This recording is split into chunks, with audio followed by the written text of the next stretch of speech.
On June 25, 1876, along the Little Bighorn River in what is now Montana, a U.S. Army campaign collided with a vast indigenous encampment. The battle still matters because it changed public memory, federal policy, and the story of the American West. The conflict grew from years of broken treaties, shrinking hunting grounds, and pressure to force native nations onto reservations. Gold discoveries and railroad expansion made the northern plains a place of urgent federal ambition.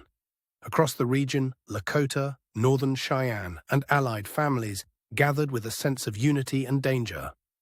On the Army side, officers faced orders, reputation, and the pressure of ending a campaign quickly. The opposing forces differed in numbers, mobility, and confidence.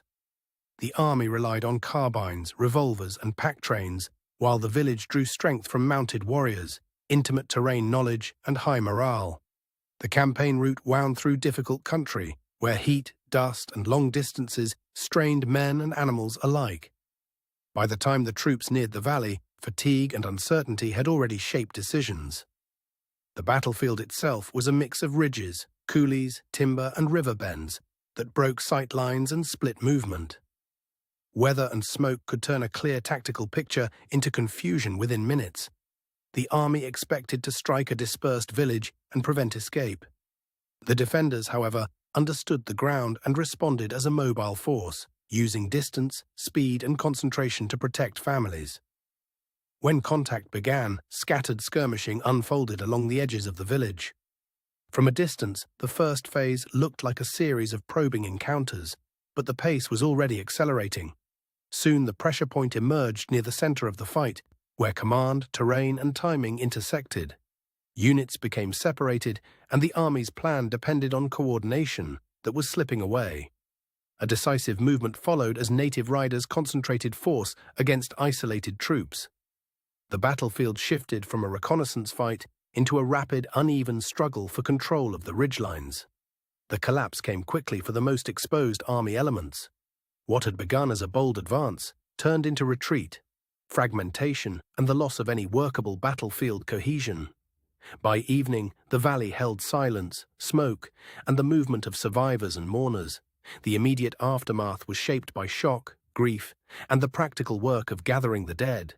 News of the defeat spread quickly and became a national sensation. For native communities, the victory was real but temporary because federal power soon returned in greater force. In the years that followed, the battle shaped memorials, military lessons, and public myths. It also became part of a longer struggle over land, sovereignty, and the telling of Western history. Historians still debate numbers, timing, and the sequence of decisions made that day. They also caution against simple stories, because the battle was the product of many pressures, not one explanation. Today, the site is preserved as a place of memory rather than triumph. Visitors encounter a landscape that asks for reflection on courage, loss, and the cost of conquest. Before 1876, treaty boundaries were repeatedly redrawn by force, negotiation, and pressure.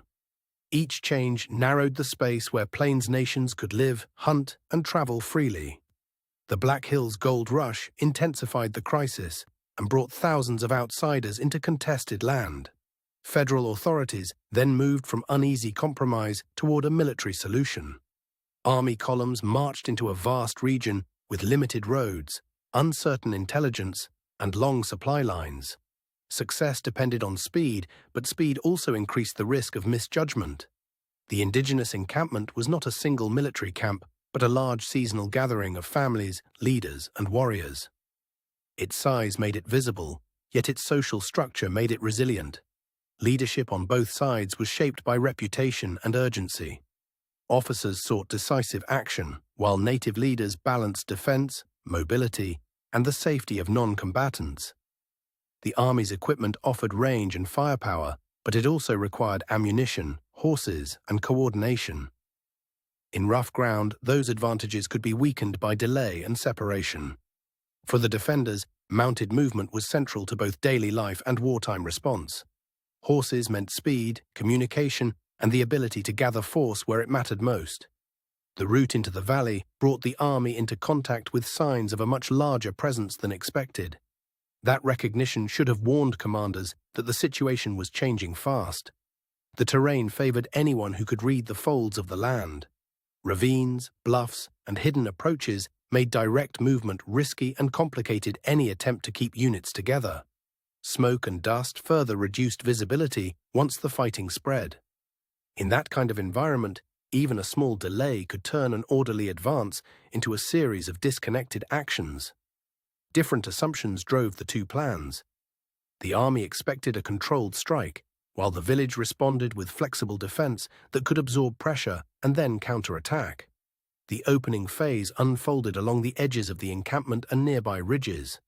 It was a contest of reconnaissance, speed, and whether either side could force the other into a fixed position. As pressure increased, the army's separated elements became harder to support.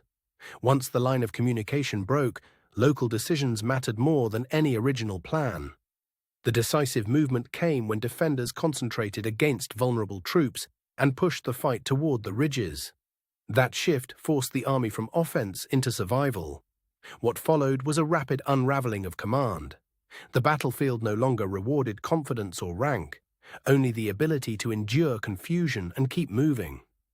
By the time the fighting ended, the scale of the defeat was becoming clear.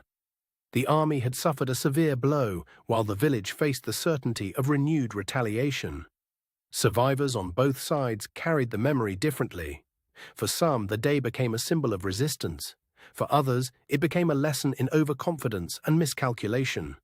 In the months after the battle, military operations intensified across the northern plains. The broader campaign ultimately pushed many families toward reservation life under harsher conditions. Public memory quickly turned the battle into legend, often flattening native perspectives. Later scholarship worked to restore the complexity of indigenous strategy, experience, and survival. The site today is a preserved landscape of open hills, riverbends, and memorial spaces. Its power comes from the land itself, which still carries the scale of the event.